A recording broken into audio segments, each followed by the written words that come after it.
really at a trying time. But again, that is what leadership is all about. Nigerians voted President Bola Ahmed Tinubu with a deep understanding and conviction that he can indeed turn the corner for our great country. And that is what Mr. President is doing. Some of the positives that have come out of the two major decisions that Mr. President has taken: one, the removal of fuel subsidy, and two, the unification or the flotation of our naira, an indication of the kind of boldness and courage and determination and focus that Mr. President is giving so that Nigeria will reclaim its rightful place in the Committee of Nations. Let me say that it is not all bad news all the time. Yes, it may be true that Nigeria has accepted grains from Ukraine, but that is not on its own a very bad story. Egypt takes in about 60% of its grain production from Ukraine. And I know that our elder statesman here, Mr. Peter Obi, is also understanding the Egyptian economy. The fact that 60% of the grain production in Egypt is coming from Ukraine does not make Egypt a failed state. Second, the fact that we are also having a lot of challenges of the moment does not also mean that Nigeria has actually failed. I'm glad when the guest speaker said that the issues of the moment didn't just start today. It started over a period of time. So all of us have a share of the blame. And Mr. President is not shying away from that. Mr. President is saying that we will tackle this. He has taken very bold decisions. The fact that petroleum subsidy itself has gone is a very bold step. Now, this has reduced, this is from the NBS now, the National Bureau of Statistics, is telling us that the average consumption or fuel importation into this country has gone down by about 50%, nearly 1 billion liters of fuel, going down.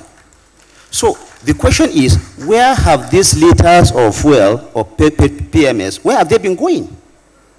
If 60, just because petroleum subsidy is gone, suddenly consumption, domestic importation, importation of fuel has gone down by 50%. Our capital importation, the capital imports according to this country, according to the NBS, by the statistics that was released only recently, showed that there is an appreciable growth of 66%. These are not our statistics, this is from the NBS. 66% increase in capital importation. Our domestic refining capacity in the last couple of months has also gone up by about 8%. These are facts. So while we are saying all this is that, yes, there are challenges, but even with these challenges, there's a lot of hope for us as Nigerians. And the guest speaker said, we shouldn't make the mistake of thinking that this problem will go away. First, it didn't start today. It has been building over the years. It is not going to go away in 8 months or 9 months. He said, we require 3 to 5 years to go out of this wood. That's what the guest speaker said. Let's emphasize that. Mr. President has been in office for less than a year now, 9 months. And look at the kind of bold reforms he's taking. I'm glad that the guest speaker said, grammar is necessary. We shouldn't wish away grammar, blowing grammar. And I'll make a correction here. The guest speaker assumes that the team that was put together by Mr. President at a meeting recently is not actually an economic team. It is a business and economic advisory team. It had It had members of the organized private sector. We have representatives of the subnationals. There were two governors there. Governor Charles Soludo, a grammar blower himself. He was there. The governor of Ogun State was there. This represented the subnationals. The Minister of Budget, Minister of Finance, some of us were there. So it's actually a tripartite arrangement that will advise government from time to time so that, Nigeria can also move forward. So it's not an economic team. Perhaps government will listen to your advice, but that doesn't mean that that team that was put together was an economic team. It wasn't. It was never intended to be so. And a lot of grammar. I remember when the tripartite arrangement was put in place, for 3.5 hours, all of us, the president, vice president, the economic team, the advisory committee members, the subnational, we locked ourselves in the room and we blew grammar for 3.5 hours there. It is not the end of it. It's just the beginning of the grammar blowing that we need to do to make sure that this country recovers from its senses. I think there is a lot of hope that we need to put out there. The effort that the Niger State Governor, for example, is doing in agriculture, the effort that the Jigawa State Government is doing, the fact that it is acknowledged that you can drive from here to Katsina unhindered, and that is why leadership itself is giving the governor of Katsina State the best governor in terms of security. That didn't just come about.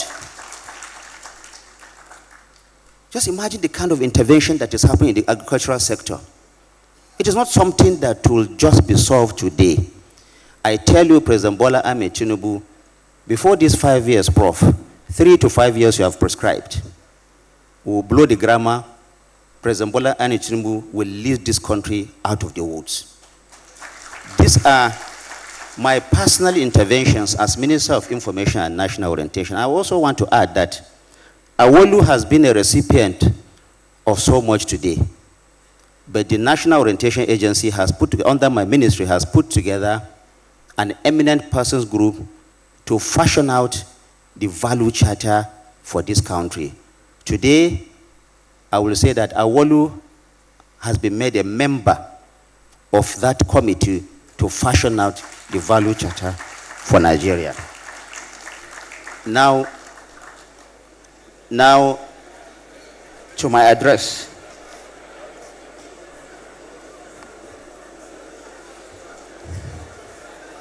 Now I read the president's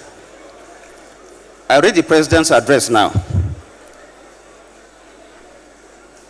All protocols as have been established, duly observed, but I will say that the executive governors here are present,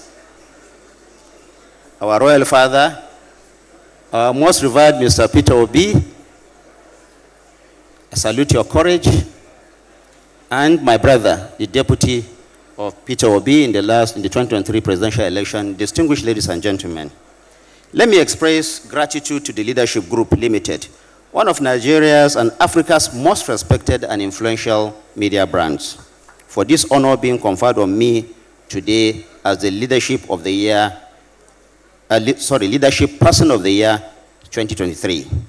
In recognition of the court, undisputable can-do spirit that marked you out as a quintessential politician who defied monumental odds to emerge as the candidate of our great party, the APC, after which you went ahead to win the 2023 presidential election. The award is also to acknowledge your courage in taking a number of difficult but necessary decisions in order to position the country towards economic prosperity.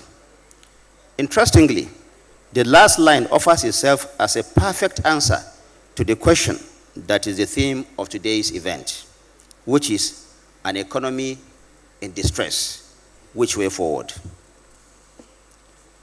I should start by respectfully challenging the notion that the Nigerian economy is indeed facing challenges. Distress suggests helplessness, being at the mercy of something we have no control over. But that is not the case here. We are in challenging times, no doubt, but these times have also been marked by unprecedented opportunities to reset the course and build a new and sustainable economy away from the rent-seeking and waste that was once the order of the day.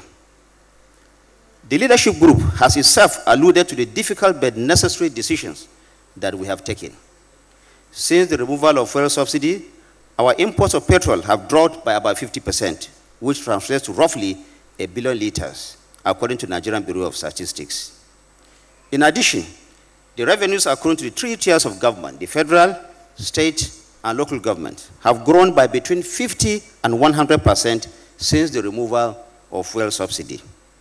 This means more funds are available to directly impact the lives of Nigerians through investments in critical infrastructure, social security, and other areas. For example, the additional funding we are receiving is going to a new minimum wage for which negotiations have started between the federal government, the state governments, the organized labor, and the organized private sector. I have approved the disbursement of 200 billion naira through 3 new special intervention funds established to support Nigerian businesses. The first is a 50 billion naira presidential conditional grant scheme that will provide business grants and loans to traders, vendors, transporters, workers, those in the ICT businesses, creatives, and artisans. Verification of all submitted applications is now ongoing. Disbursement will commence through the Bank of Industry as soon as this verification is completed. The second is a 75 billion naira MSME intervention fund, which aims to provide single-digit interest loans to SMEs. And the third is a 75 billion naira manufacturing sector fund, targeting manufacturing businesses with selected beneficiaries eligible to access up to 1 billion naira each. In addition, our new federal student loan program will take off shortly, providing interest-free financing not just for students in our tertiary institutions.